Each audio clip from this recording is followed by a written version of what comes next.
Hi, everyone. Welcome back to the Chess4Life Spotlight. I'm your host, Elliott Neff, National Master and founder of Chess4Life.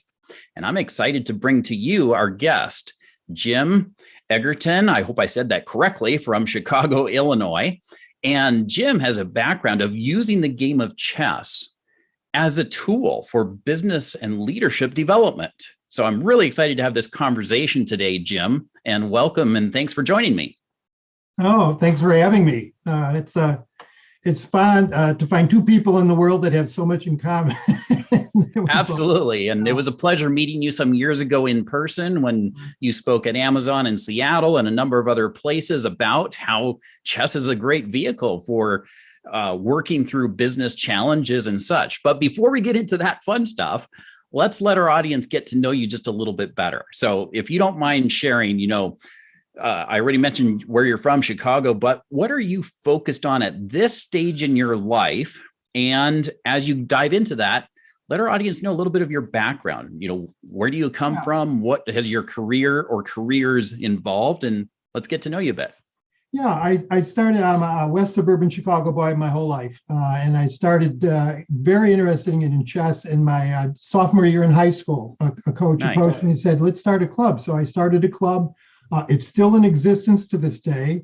My first rated chess game was in 1971, and my first rating was 1562. And I had this huge trophy I won, and I was hooked. I'm like, this is good. And so combined it with a number of other things, went to Northern Illinois, got a math degree, loved it, and started teaching, and always had chess clubs wherever I started at a school. Kept it up, but then I switched into corporate. I've been in corporate for 24 years. And what I found was the IT work that I did, the logic that I had developed through math and actually playing chess and problem solving really helped in my corporate career. After that, I went into business. I started a company called Chess Now. You can see the little poster in the background because the business hiring was very bad at that time. And I said, well, all right, let's start the Chess Now. So since 2004, I've had my own corporate training company. In 2016, I veered to the right. I went corporate using my background, my MBA, and my chess experience into like, how did chess help me in my career? And the only way I could do that is to look backwards and go, oh yeah, how did you solve that problem? Like, oh yeah, you used overprotection, or oh, you did this tactic. And so the best-selling book on Amazon called Business on the Board, and that is the name of my website for anybody interested in www.businessontheboard.com. That's awesome. That's awesome, Jim. Wow. Hey, you packed a lot into that. And what's fascinating to me, hope you don't mind my saying this, is you won your first trophy before I was born. They say it's the 50-year anniversary of the Fisher match, and I'm going, wait a minute, I was involved with that. That's right. And I don't mean that in a bad way, because here you are just as energized doing the same thing, and I'm doing it also. It's like this game, and the concepts from it transcend the generations.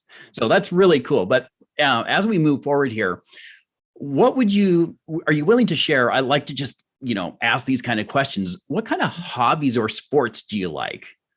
Well, I've transitioned. I would say I'm happily semi-retired. I didn't close my business down. I got that door open yet. And when you own your own company, you don't have to have anybody say you're out. You get to choose when to open, when to close. A lot of tennis. I've been in all kinds of sports. So I ice hockey with Bobby Hull's son. I did just growing up, volleyball in college, but I've always played tennis, and I wrote an article for the tennis world about how tennis and chess relate in terms of controlling the center of the court, the center of the board, combining shots into like a move of a chess move. And so I love that. I do a lot of yoga. I do a lot of hot yoga 5 or 6 times a week. 105 days. In fact, I did one this morning just to make sure I was awake on this call. And so that and hitting the gym and just getting in the best shape of my life because I have the time right now to do it. And I think things will pick up again. I'm not That's sure. Awesome, Jim. That's awesome. And you know what? While we're on that topic, I'm a chess player, national master, and you're a strong chess player. And yet look at the sports that we do. And sometimes people don't think of chess and sport at the same time. And yet it's both a recognized sport. It's a mental activity. And I've also met a lot of chess players, good chess players, who have this balance, right?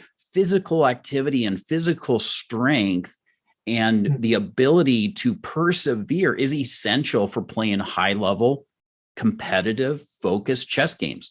And you mentioned like tennis. It's amazing to me how many chess players play tennis and those parallels you mentioned.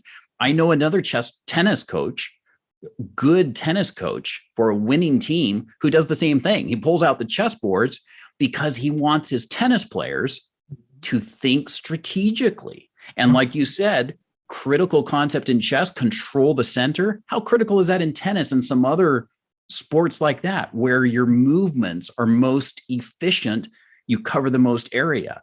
So that's awesome. And before we dive too much deeper into the business and chess things, which I'm eager to get to, give me two more things, please.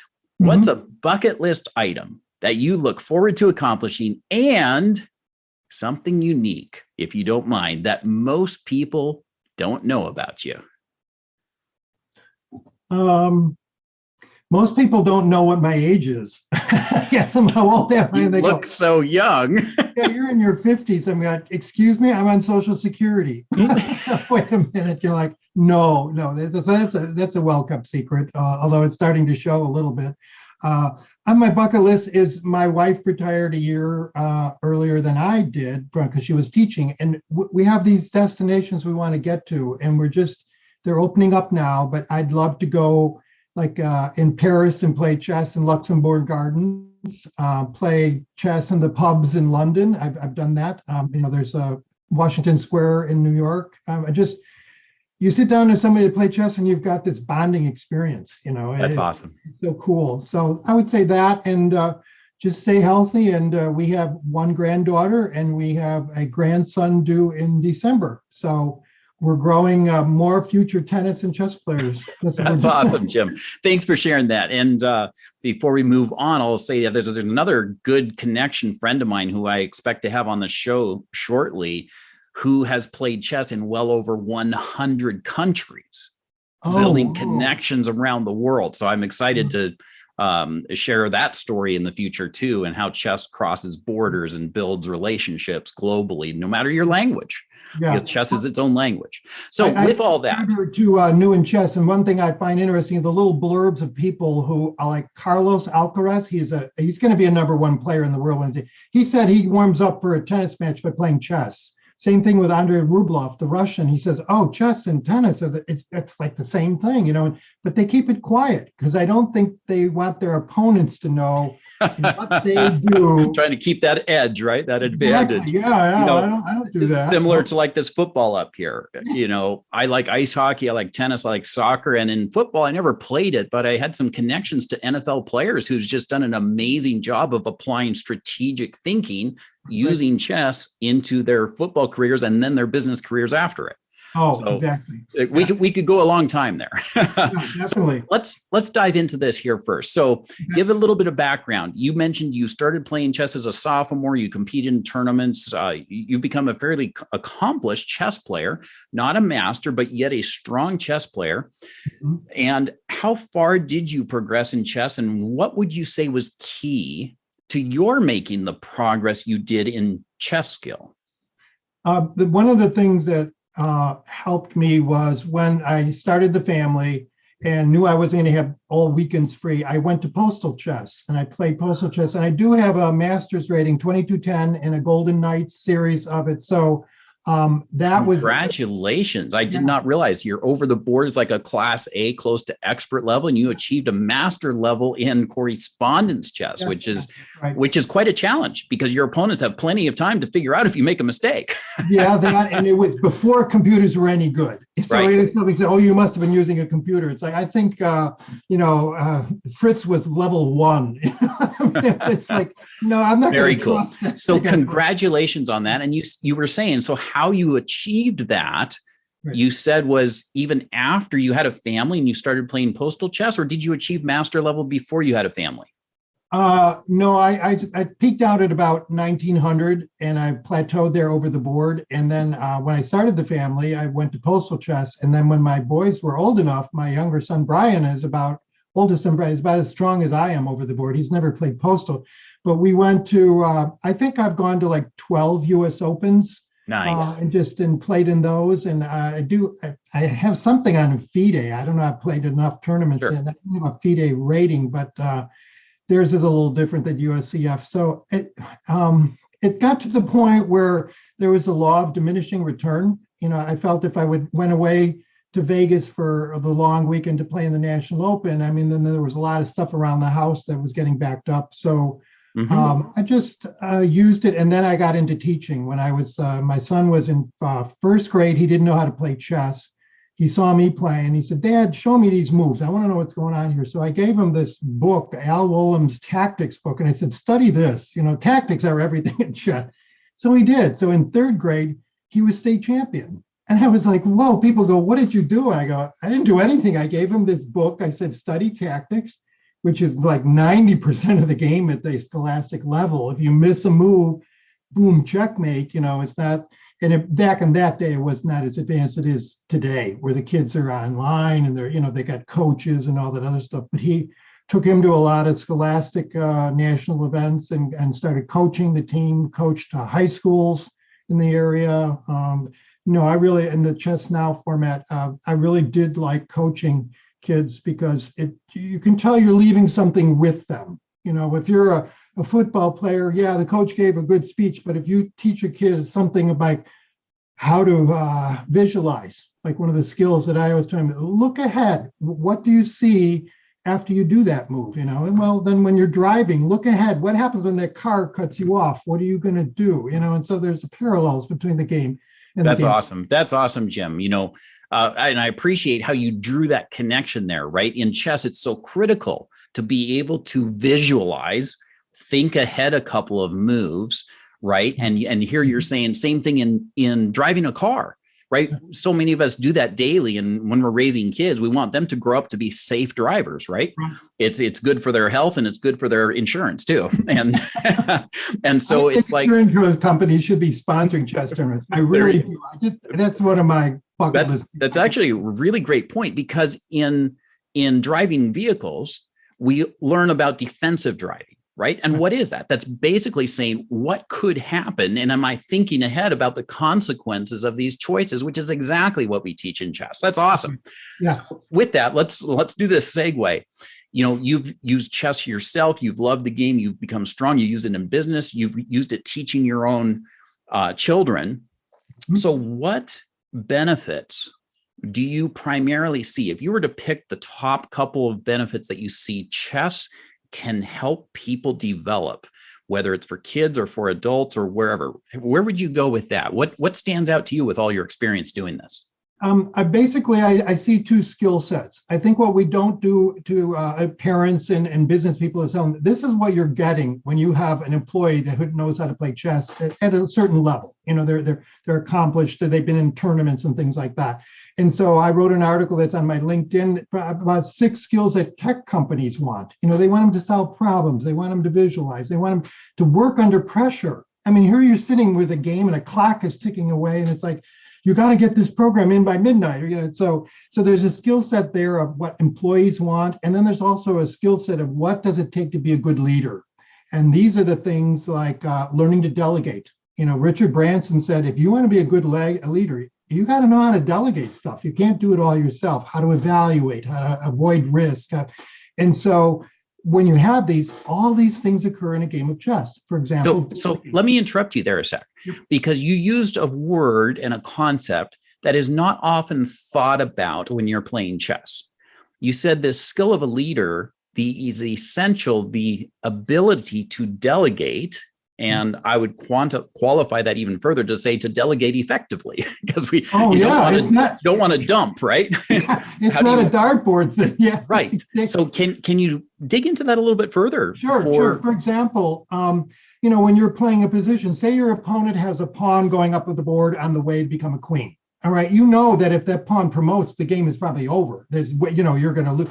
So you have to delegate one of your pieces to stop that thing, right? And you look, well, the king's over here, he'll never get over there. Oh, the knight can't get over there yet. Oh, but the diagonal's blocked. So, I got to put a rook. I have to spend a $5 rook. Fascinating. Now, for those listening who might not know chess or not know it very well, we're using terminology that might, let me just explain a little bit.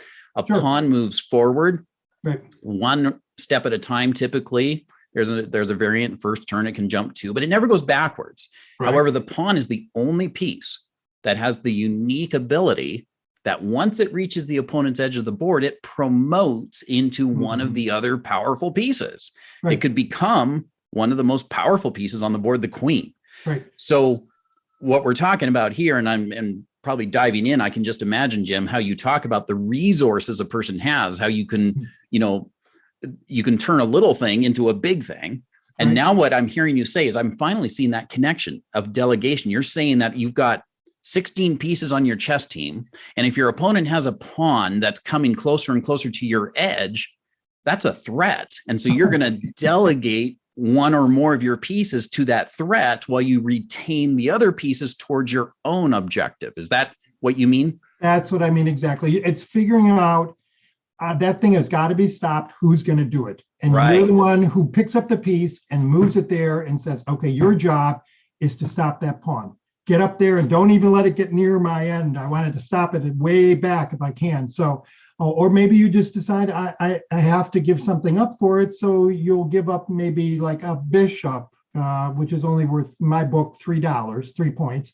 But you wouldn't want to give your queen up for it because that's really bad news. So that's what I mean by delegating. And in the chess game, you delegate. Another skill is evaluating. You know, when you're in business, you have to evaluate because we still have layoffs. I'm reading the Wall Street Journal, and these companies are saying, "Hey, we just let 1,000 people go."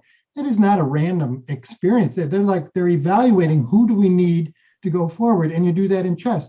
We don't need the queens anymore, so let's get them off because I'm winning, and I don't want a queen. Right. Anymore. So every move, the position changes dramatically. And I say dramatically just because the nuances and the possibilities are so exponential that every turn there's new possibilities. And what you're talking about is it requires the skill of evaluating without having 100% knowledge, which is something we all have to do in life and business, right? We got to be comfortable being uncomfortable.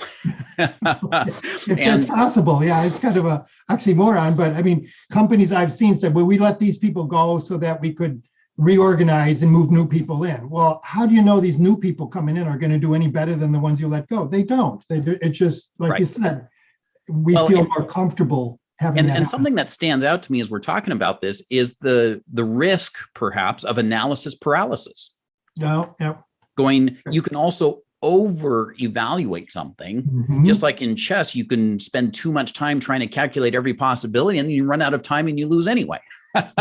Right. So that willingness to make good decisions. And we know that chess is a great game for problem solving and making decisions. So this is really cool, Jim, how you do that. Can you take that a little further now? We've talked about it in business. Can you talk about it for an audience of, let's say, parents who have children? Do they have to be really strong chess players to get these benefits? Or, do you have to be super talented to get these benefits that you see? Can you speak to that? Yeah, I think the parents are the ones that decide if kids get into chess or not. I mean, you see it in the family or, an older sibling plays. So, they go to tournaments, and I don't see too many kids who say, oh, I just saw Chess4Life. I want to go to that tournament. I mean, the parents guide them. And so they maybe have some chess in their own background.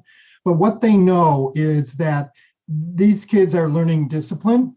They have to accept responsibility for their moves. If you make a losing move, it wasn't the guy in the back that threw the ball over your head. You made the move. So they accept responsibility. And I think what the parents are looking for is, what can it do for them in the future, which is what you do, Chess4Life. It's not, okay, you're done with chess, put the pieces in the box, forget about it. No, you don't. You carry those skills that, companies want and leaders need going forward. And because when I ask parents, why do you have your kid playing chess? They're like, sometimes it's hard for them to verbalize why, but they know there's value there. Because I will challenge the parents and say, well, maybe it's better off that they learn a second language. or study music, or so. I mean, there's a variety of things, but I mean, the people who are really dedicated, and they're expert level in the grade school, they're going to all the tournaments or whatever. That's sort of what their thing is, and that's great. Sure. But I think if you ask the parent, do you want your son to grow up to be a chess professional, they would go, oh, no. Yeah. So what I'm hearing you say is really what my experience says too, which is, chess, in a funny way of putting it, when we talk about chess for life, we say we're teaching life skills through the game of chess. And some people think, well, you mean you're going to play chess your whole life? And I'm like, actually, no. In fact, if I do my job well, a lot of people will stop playing as much chess. Right. Yes. Because there's a point, like you mentioned earlier, of diminishing returns. Mm-hmm. And there's only a small fractional percentage, a very tiny number that would make a great career future playing chess professionally. Whereas if you take the skills that you learn in playing the game and apply them into other fields, you can probably achieve many of your bucket list and dreams much easier. Right. I was reading the Wall Street Journal, and there's a guy named A.J. Stegman who used to play in the tournaments that I was in. He was a little young guy, but he was always up there on the top boards. He is now the biggest real estate mogul I think in Georgia, but he lives in Texas. And they interviewed him, and one of the bylines was, I learned some of these skills in chess. And I'm like, oh man, try to get him on your program if you can. A.J. Stegman. Cool. So what we're really talking about here is transferable skills. Yeah. Right. The skills that you become a better chess player. And in the process, you're developing analytical skills and problem solving skills and principles that, if you tangibly think about them, are translatable directly to your business, to your life. Let's shift a moment to the softer skills. Let's say the EQ development, not just the IQ and critical thinking skills. At Chess4Life, we talk about mindsets of success. Things like you can win, you can draw, or you can learn, right? There's no lose if your mindset is a loss is a tremendous learning opportunity. And many people have probably heard me say this over and over. Fail is really an acronym for your first attempt in learning. So that's just a mindset, and also attitudes, like can-do attitude. Going into a chess game thinking you can is going to give you better results than facing an opponent and thinking there's no way I can win this game. Right. And same in life, right? So our mindsets. And so when you think about the softer skills, what kind of things come to your mind in your experience, Jim, in relation to chess as a vehicle or some of those mindset developments? Mm-hmm. One of it, I think, is being able to develop a rapport with an opponent. I've noticed that this is something that when the girls are competing, they take the game at a much different level. I mean, I observed the Danker tournament I think it was called the Polgar at the time. And the girls are like, oh, that was wonderful. Let's trade emails and we'll be friends and we'll be doing. And the guys are like, I lost this time, but I'm going to beat you next time. I mean, it's like there's a competitive type edge thing there. And I think because chess it's all you. When you lose, certain people have a personality that they can't accept losing, and it's like, that sounds, and chess can teach you that, it's like, right. Okay, it was just a game, it didn't lose your house over it, your stock portfolio didn't go to zero. It was just a game. But the thing that you learned was there's probably an inflection point somewhere in the game where it was, you made a bad move. I can use those in financial terms when you see a stock that's in a downward motion. When is it going to turn around, kind of thing? And that can happen in chess. Your opponent makes a mistake and you're right back into the game, kind of thing. So soft skills would be, I've developed a lot of friendships through the years of people who, are way better chess players than I am, but they just understand that I'm coming from a different perspective because I didn't play chess for the rating, for the master rating. I just played it because I enjoyed it. Yeah, I would have liked to have been an expert and then quit, but someday that's on my bucket list too. I'm going to get above 2000 and then you'll never see me again. Nice. Well, thank you for sharing on that too, about these softer skills and the EQ side of it. And we like Chess4Life like to talk about those in the context of like better together, where it's like we have differing abilities, right? Like chess pieces move different ways. and every person has their own unique abilities and strengths. And it doesn't mean one is better than another. It means that we are different. And that's wonderful, because that gives us our own unique strengths and abilities. And you imagine the strength and the power of those unique differences working together as opposed to against each other. Just like in the chess game, you need your knights to jump over pieces. You want your powerful queen. You need support with the rooks to barrel down the open files, right? Every piece working together creates a strong strategy, as opposed to, imagine trying to play a game and ignoring a couple of your pieces. Oh, yeah, right? That's not team. No.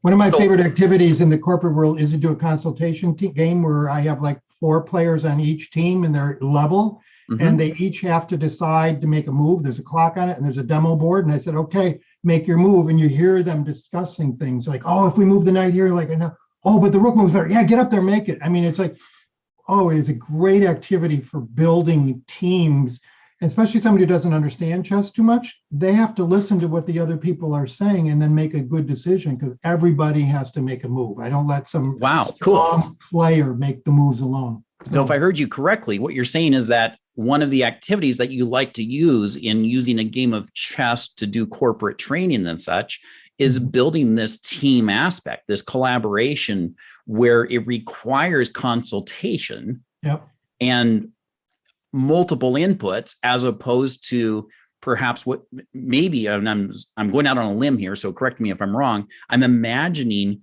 there's an aspect of challenging a corporate structure and building a collaborative structure. Right. That's why you want diversity in your teams, different backgrounds, perspective that you weren't aware of, that somebody says, oh, are you aware that if we make this move, that's going to happen? It's like, oh, yeah, okay. Well, just getting people, or maybe having had a chance to work together. It's kind of like these safe rooms where you go into a room and you got to figure out how to get out of there or whatever. Yes. Escape rooms. Yeah. And it's like, very cool. You have to work together. Yeah. Got to work together. And that's what, because chess is a very individual game. And, this way you have to, it's like, convince somebody that your move is pretty good. And they're like, okay, we'll do it. And then I always throw it into like Fritz at the end, and we look at all the moves and they go, oh my gosh, I didn't see that. And oh, wow, that could have happened. And it's the technology helps them a lot. And they're awesome. And so what you're saying there too is that there's always this experience transformer kind of scenario where you take what happened, just like in a chess game. You lose a chess game. That's one of the best learning opportunities you have if you'll learn from it, right? You learn from your wins, you learn from your losses, right?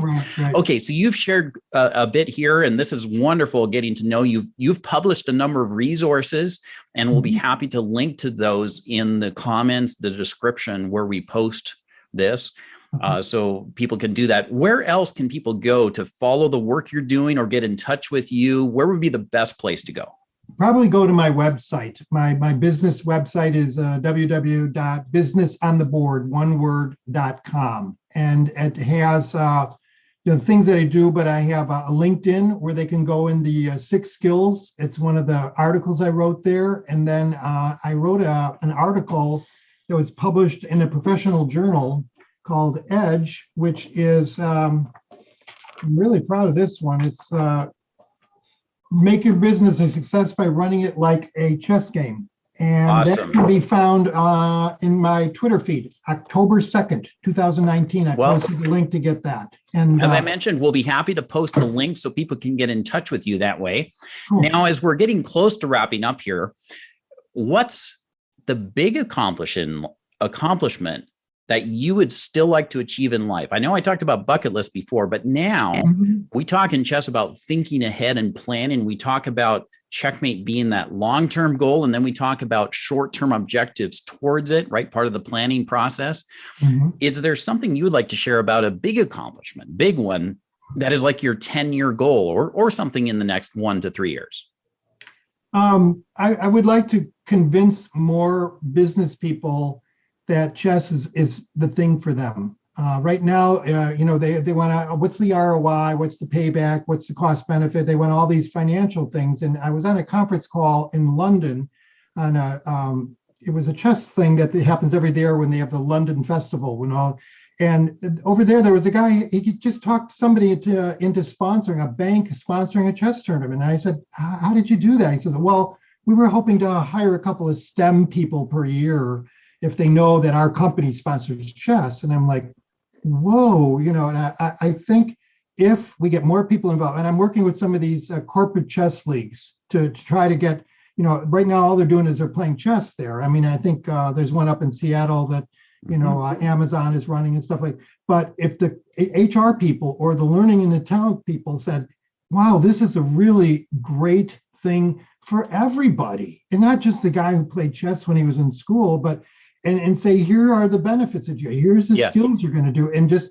try to put an ROI on what is a productive employee who can do these things you want. How much is that worth, and quantify it, and just talk to people who are in business in terms of they can understand, like ROI. You can do ROI in a chess sacrifice. You can sacrifice a piece and say, well, you gave that rook up for a bishop. What did you do that for? Well, the king is totally exposed, and I'm going to pick up that pawn, and that, it's like an investment. So talk to people in business about ROI. I like to get on more platforms where business people are very busy. They don't have a lot of time, and chess can consume a lot of time. We both know that, and we have to whittle it down to like, these are the things that you want to maybe sponsor, and they're coming around to it now with Magnus and his group. They're getting a lot of corporate things that are involved, but I'm not sure how they're convincing people that it's the right move, because companies can spend their advertising dollars in a whole lot of ways. And why is chess the way they should do it? So that's cool, Jim. And obviously you're passionate about seeing the impact because of what you've experienced and desiring to see that happen elsewhere. And really cool to see also, and I've seen this personally too, where companies and organizations are recognizing more and more the benefits and the parallels between STEM and chess, and people who've learned how to think these ways, let alone the other skills like focus and the ability to problem solve and not give up, and the kind of skills that are essential in today's world where technology is changing it so rapidly that you need the skills to think and navigate, not just knowledge. Right. So as we wrap up here, and I got just a couple of final questions here. Before I do, a couple of answers. That's all.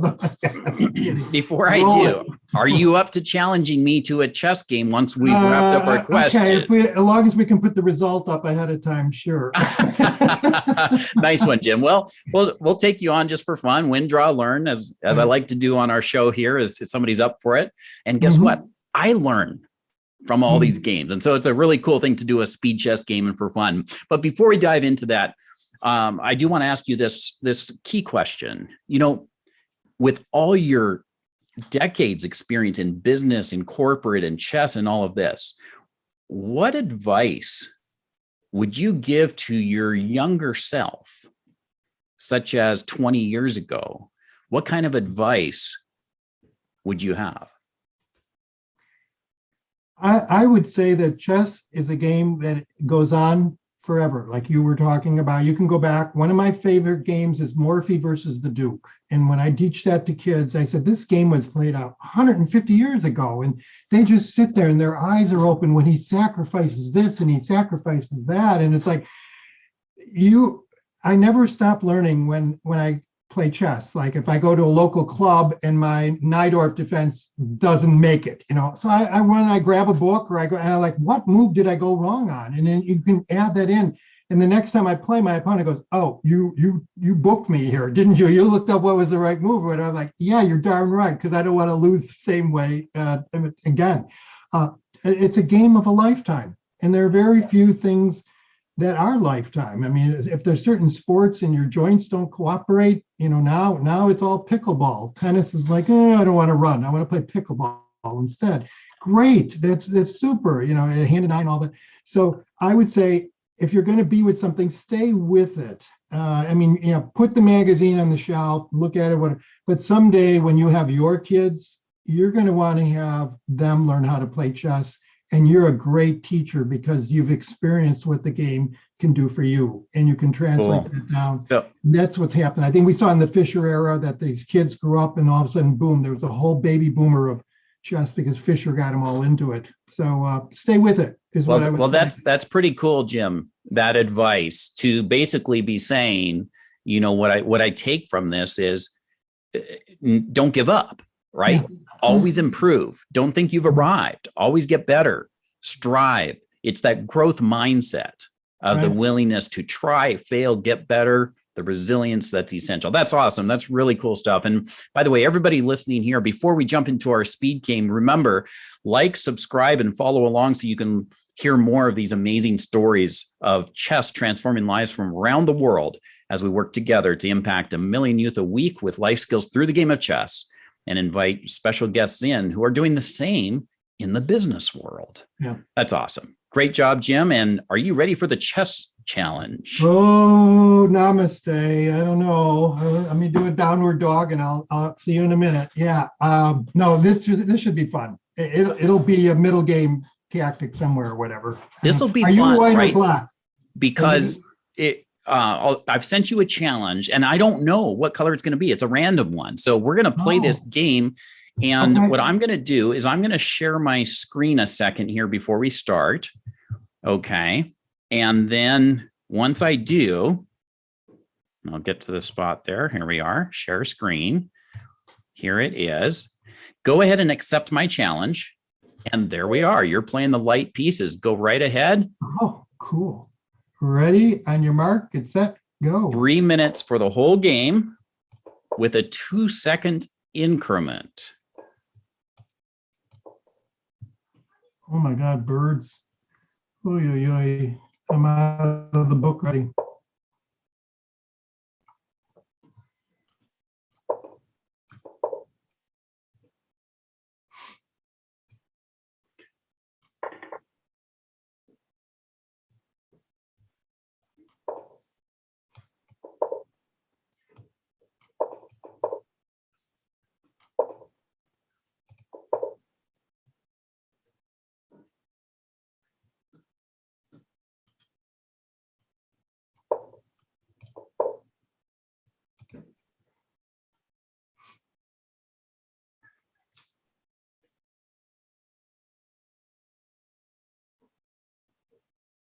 So for those watching, we're playing a fun match here. 3 minutes aside. Every turn you play, you get an additional 2 seconds on your timer. But if either of us runs out of time, we lose the game completely. So it's essential to be moving fairly quickly while thinking carefully, because if we get too low on time, we're likely not to make as good a turn. And Jim's quite a competent chess player here. We've got a challenging match. We're trading pieces. We've got our king in safety hiding behind this pawn shield. I'm going to go for this a sec. I'm taking off a pawn over here on the right side. Mm-hmm. And I would say in business terms, you've made a profit. You have got $1 from me that I like that. You didn't get a ding. And most games are one now since you have a profit, you want to get rid of stuff. That's cool, Jim, talking about how we're using resources on the chessboard. And in fact, one way to think about it is my resources here are 1 pawn more than Jim's at the moment. That means I have a slight percentage increase over what Jim has. But it also means that the fewer pieces on the board, the greater that percentage is. So if I can use my resources wisely and trade down, it should increase the strength of my position. Your pawn could become a baby queen and become a queen I can't deal with. Yeah, exactly. So, now you're protecting your B7 square. Oh boy. Yeah. Notice I'm protecting that pawn because Jim's got this. Now your bishop can get target on somewhere. it.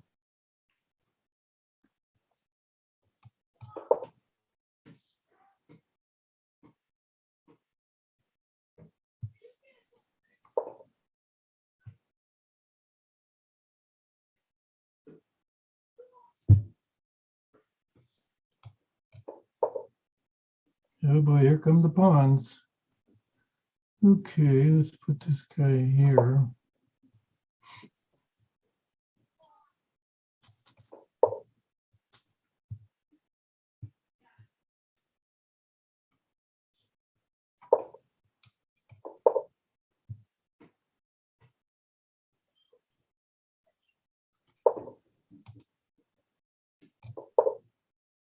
Mm-hmm.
So we'll notice my pieces are clustering around this king.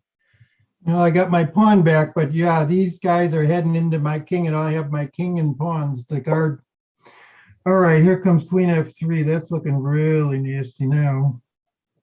So basically, I've now invested some resources, meaning these pawns over on the right side of the board, and now we have equal material for the moment. I might even go behind by a point or two, but I'm trading that resource of a pawn or two for the purpose of what we call initiative. Now, the opportunity to attack. And your time's getting low there, Jim.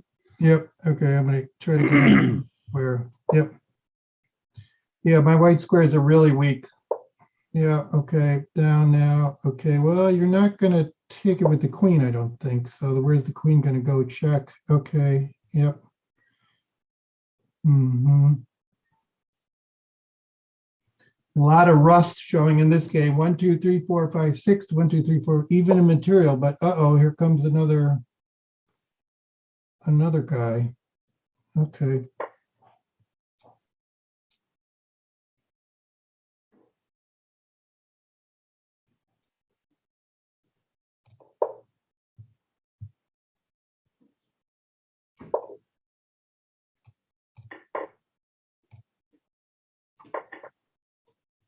Uh-oh. Okay. Oh no.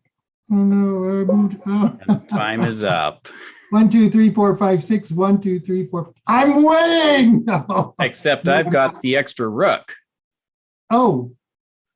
Because our last turns here, we had the principle your queen was defending your rook and trying to defend here. Oh, yeah. My queen was overworked. It had to stay where it was and do it. Oh, yeah. Oh, again, imagine that in business. If you got a team member who's got too much on their plate, you run into troubles trying to do too many things at once. And if we were to think about other options, there was the chance of moving here, but I've got a lot of power coming up this way. You were focused, on the king, and that is the highest risk factor in chess. So me grabbing these pawns over here didn't mean anything when my king was going to suffer a huge barrage of material. Yeah, and if your king had moved here, one of the moves in my mind was to play here to try to loosen your position even more. And I hadn't calculated everything out, but I was just trying to get closer to your king. But anyway, that was a really fun match there, Jim. I greatly appreciate you joining the Chess4Life Spotlight. It was a fun conversation learning about your work with chess on the board and corporate training. Thanks again for joining. And a reminder to everybody, remember to like, subscribe, comment, ask questions, and stay in touch.